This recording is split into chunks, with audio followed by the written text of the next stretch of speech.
শিক্ষকেরা এবার প্রধানমন্ত্রীর দ্বারস্থ হতে চান। উত্তরবঙ্গের উদ্দেশ্যে আলিপুরদুয়ারের উদ্দেশ্যে রওনা দিলেন 10 থেকে 12 জনের প্রতিনিধি দল। তারা প্রধানমন্ত্রী নরেন্দ্র মোদীর সঙ্গে দেখা করে তাদের সমস্যার কথা তুলে ধরতে চান এবং যে কারণেই তারা উত্তরবঙ্গ রওনা দিয়েছেন। সেখানে গিয়ে তারা প্রধানমন্ত্রীর সঙ্গে দেখা করবেন এবং দেখা করে তারা যে সমস্যার মধ্যে রয়েছেন সেই সব সমস্যার কথা তুলে ধরবেন। এই কারণেই আলিপুরদুয়ারে রওনা দিলেন 10 থেকে 12 জনের প্রতিনিধি দল।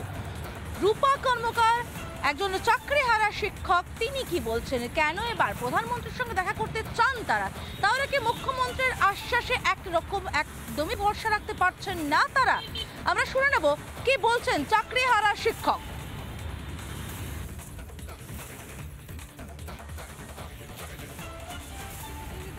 ওখানে যোগাযোগ করার চেষ্টা করছে। আমরা কিন্তু আশাবাদী যে প্রধানমন্ত্রী, যিনি আমাদের রাষ্ট্রের প্রধান, তো সেই ক্ষেত্রে উনি একবার যখন আমাদের এখানে বর্ধমানে এসেছিলেন সভাতে, উনি কিন্তু পরিষ্কার বলেছিলেন যে যোগ্য প্রার্থীদের জন্য আমাদের সরকার কিন্তু আছেন। সরকার বলতে এখানে আমাদের প্রধানমন্ত্রী আমাদের সঙ্গে আছেন। তিনি একটা লিগ্যাল সেল তৈরি করবেন যেখানে কোনো যোগ্য প্রার্থী যাতে বঞ্চিত না হয় তার জন্য যা ব্যবস্থা করার উনি করবেন। সেই তিনি আমাদের সঙ্গে থাকবেন, আমাদেরকে বঞ্চিত এইভাবে করবেন না।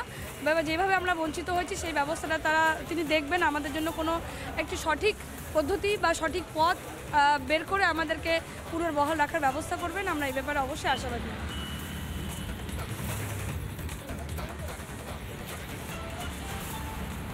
যোগ্য প্রার্থীরা বঞ্চিত হবেন না আশ্বাস দিয়েছিলেন প্রধানমন্ত্রীও, তাই প্রধানমন্ত্রীর সঙ্গে দেখা করতে আলিপুরদুয়ারের উদ্দেশ্যে রওনা দিয়েছেন 10 থেকে 12 জনের প্রতিনিধি দল চাকরিহারা শিক্ষকেরা। তারা প্রধানমন্ত্রীর দ্বারস্থ হয়ে এবার সুরাহা চান তাদের সমস্যার, কারণ গতকাল মুখ্যমন্ত্রীর বক্তব্যে পরিষ্কার হয়ে গিয়েছে পরীক্ষাই ভবিতব্য। আদতে মুখ্যমন্ত্রী যে প্রতিশ্রুতি দিয়েছিলেন সে প্রতিশ্রুতি পুরোটাই যে কার্যত ধোঁয়াশা, কার্যত তার কোনো অস্তিত্বই নেই, আইনি অস্তিত্ব নেই, সেটা কাল মুখ্যমন্ত্রী নিজেই স্পষ্ট করে দিয়েছেন। নিজেই বলেছেন পরীক্ষা না দিলে তো চাকরিটাই থাকবে না, অর্থাৎ পরীক্ষাই ভবিতব্য। যে প্রতিশ্রুতি তিনি চাকরিহারাদের দিয়েছিলেন সেটা পুরোটাই আদতে কোনো অস্তিত্ব নেই। আমাদের সঙ্গে অঞ্জিলা রয়েছে, সরাসরি চলে যাবো অঞ্জিলার কাছে। অঞ্জিলা, চাকরিহারারা কি এবার আশা করতে পারছেন যে মোদির কাছে দেখা করলে হয়তো বা সুরাহা হবে, এরকম আশা থেকেই কি উত্তরবঙ্গ যাত্রা?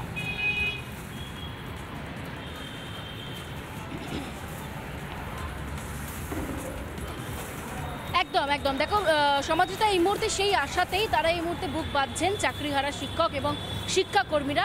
তারা বলছেন মমতা বন্দ্যোপাধ্যায় যে প্রতিশ্রুতি তাদেরকে নেতাজি ইন্ডোর স্টেডিয়ামে দিয়েছিলেন তার বাস্তবায়নের রূপ 1% তারা দেখতে পাচ্ছেন না। তাই এই জায়গা থেকে তারা এই মুহূর্তে চাইছেন প্রধানমন্ত্রী নরেন্দ্র মোদীর সঙ্গে কথা বলতে। আমি একটু সরাসরি তাদের সঙ্গে একটু কথা বলার চেষ্টা করব, একটু জানার চেষ্টা করব যে তারা এই মুহূর্তে কতটা আশা রেখেছেন, কারণ তাদের পক্ষ থেকে উত্তরবঙ্গে একটি টিম গেছে। আমরা একটু জানার চেষ্টা করি, দাদা কতটা এই মুহূর্তে আশাবাদী রয়েছেন? মমতা বন্দ্যোপাধ্যায় তো আপনাদেরকে আশাহত করলো, নেতাজি ইন্ডোর স্টেডিয়ামে প্রতিশ্রুতি দিয়েছিল, কি চাইবেন প্রধানমন্ত্রীর কাছে?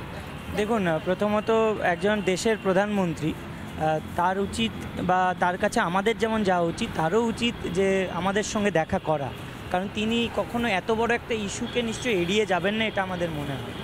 কারণ আমরা অনেকভাবে চেষ্টা করছি, হ্যাঁ, বিভিন্ন নেতৃত্বের মাধ্যমে চেষ্টা করছি, এবং সেই জায়গায় দাঁড়িয়ে দেশের প্রধানমন্ত্রী জনগণের প্রতি একটা দায়বদ্ধতা তো থাকবে নিশ্চয়ই। কতজন গেছেন এবং কি কথা বলার চেষ্টা করবে? অবশ্যই আমাদের প্রতিনিধি যারা রয়েছেন ওখানে আলিপুরদুয়ারে, তারা চেষ্টা করছেন তাদের মতো করে যদি কোনোভাবে দেখা করার একটা প্রক্রিয়া বার করা যায়, এবং তারা অনুরোধ করছেন অনেককেই। আশা করব যে প্রধানমন্ত্রীর দৃষ্টিগোচর হবে ব্যাপারটা এবং তিনি নিশ্চয়ই দেখা করবেন এবং সেই পারমিশনটা নিশ্চয়ই পাওয়া যাবে। পারমিশন এখন এসছে না, এখনো অবধি আসেনি। দেখুন, ব্যাপারটা হয়তো কঠিন, কিন্তু সেটা চেষ্টা করতে হবে। আমরা চাইবো যারা নেতৃত্ববৃন্দ আছেন তারা নিশ্চয়ই আমাদেরকে সেই সুযোগটা করে দেবে। প্রধানমন্ত্রীর টিমের তরফ থেকে কি এখনো পর্যন্ত জানানো হচ্ছে?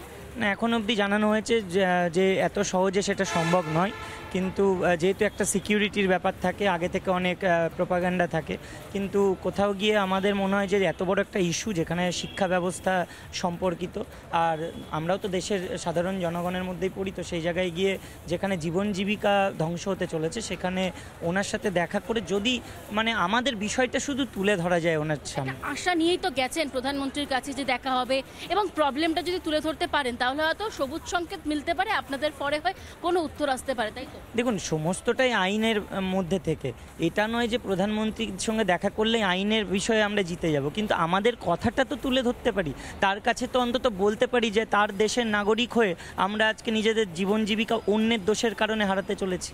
আর এই জায়গা থেকে নিশ্চয়ই আশা রাখছেন প্রধানমন্ত্রী আপনাদের সঙ্গে দেখা করবে, কথা বলবেন, তাই তো? হ্যাঁ, এটা আসা তো আমাদের স্বাভাবিক, আমরা দেশের নাগরিক। এমনকি আরেকটা বিষয় আছে, 2024 সালে ইলেকশনের সময় আমাদের প্রথম এই প্যানেলটা ক্যান্সেল হয় কলকাতা হাইকোর্টে। সে সময় প্রধানমন্ত্রী আমাদের বাংলায় ভোট প্রচারে এসেছেন। তিনি বললেন যে যারা যোগ্য শিক্ষক তাদের চাকরি যেন না যায় এবং যারা অযোগ্য তারা যেন কেউ স্কুলে না যেতে পারে। এই জন্য আমাদের রাজ্যে তিনি একটা সেল তৈরি করতে বললেন, যেখানে লিগ্যাল অ্যাডভাইস হবে, আমাদের সাহায্য করবে। কিন্তু সেই প্রতিশ্রুতি রাখা হয়নি। আমরা তার উপর ভরসা করে শুভেন্দুবাবুর কাছে, সুকান্তবাবুর কাছে বারবার গেছি, কিন্তু দেখলাম আমাদের আইনি সহায়তা সেটা করলো না। সো সেই প্রতিশ্রুতির কথা আমরা যেমন মুখ্যমন্ত্রীকেও স্মরণ করাচ্ছি, সেই প্রতিশ্রুতির কথা আজকে আমরা প্রধানমন্ত্রীকেও স্মরণ করতে চাই। বারবার তাই করে আমরা তারা এক দরজা থেকে আরেক দরজায় ঘুরে যাচ্ছেন এবং সেই সবটাই হচ্ছে একটু সাহায্যের আশা নিয়ে। কিন্তু সুপ্রিম কোর্টের নির্দেশিকা যেখানে রয়েছে, সেই নির্দেশিকার উপরে গিয়ে মুখ্যমন্ত্রী তো কোনো কিছু করতে পারবেন না, খুব সাফ ছিল। তারপরেও প্রতিশ্রুতি দিয়ে গেছেন মুখ্যমন্ত্রী একের পর এক, যে প্রতিশ্রুতির আশায় বসেছিলেন যারা, তাদের এতদিনে আশা ভঙ্গ হয়েছে। এবার তারা প্রধানমন্ত্রীর কাছে যাচ্ছেন সুরাহার আশায়, কিন্তু দুর্নীতি তো হয়েছে, এটা প্রমাণিত। সেই দুর্নীতিকে বদলে কি করে দেওয়া যেতে পারে? সত্যি কি কোনো সুরাহার পথ রয়েছে? আইনি পথ কি কিছু রয়েছে? নিঃসন্দেহে আমাদের নজর থাকবে। আপাতত তোমাকে ধন্যবাদ ঐন্দ্রিলা। নানা ধরনের কন্টেন্ট দেখার জন্য লাইক করুন, শেয়ার করুন আমাদের ফেসবুক পেজ, সাবস্ক্রাইব করুন আমাদের ইউটিউব চ্যানেল। পাশাপাশি অন্যান্য ব্রেকিং নিউজের জন্য অবশ্যই চোখ রাখুন রিপাবলিক বাংলায়।